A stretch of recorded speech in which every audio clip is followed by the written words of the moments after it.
First, she called them the best years of her life. A young Israeli woman caused an uproar when she posted pictures of her military service on Facebook. Some of them show her posing next to blindfolded Palestinian prisoners.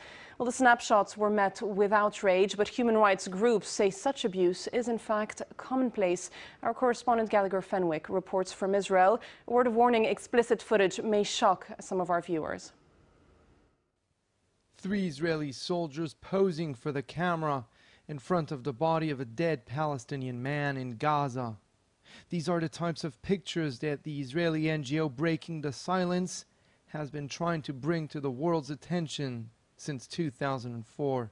If somebody was to do a serious check, then they'd come to quite a lot of these pictures. I think. I mean, you have these. This is very, very common. These are soldiers who ended up also speaking to Breaking the Silence, so these are our sources.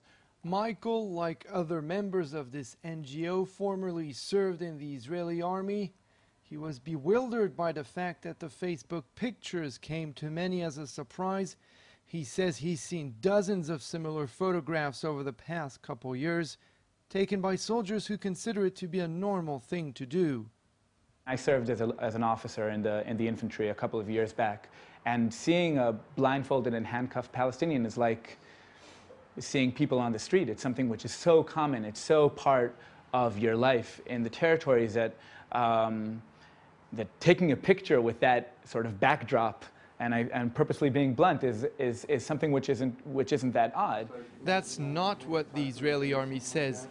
Captain Shalikar contends that this was an isolated occurrence which should not be blown out of proportion. But there's no formal denying that there may be other pictures out there. I'm sure that the IDF is taking a look into all the pictures, all the cases, and there will be an appropriate answer in the future. On the streets of Jerusalem, most people condemn the pictures and those who took them. These young Israelis finished their mandatory military service a couple years ago. Kfir, Daniel, Nadav, and Asaf don't mince their words when it comes to describing the young soldier who posted the controversial pictures. I don't think she understood what she was doing. You can tell from the way she expresses herself that she's not that clever. I know that my soldiers, my friends, anybody did that, even if they wanted to, or if they didn't want, nobody ever did that. So it doesn't reflect the whole Israeli army, just that one girl. For the moment, no sanctions have been taken against the former soldier who was discharged last year. But the Israeli army has warned its personnel that these kinds of leaks will no longer be tolerated.